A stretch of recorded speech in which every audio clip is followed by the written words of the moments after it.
الله يعلم ما نشكو من الألم وما نعانيه من ضيق ومن سقم، لكن لنا فيه ظن لا يخيبنا، حاشاه أن ترجع الأيدي بلا نعم.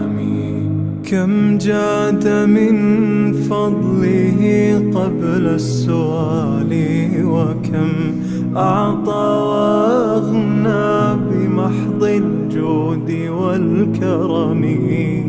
الله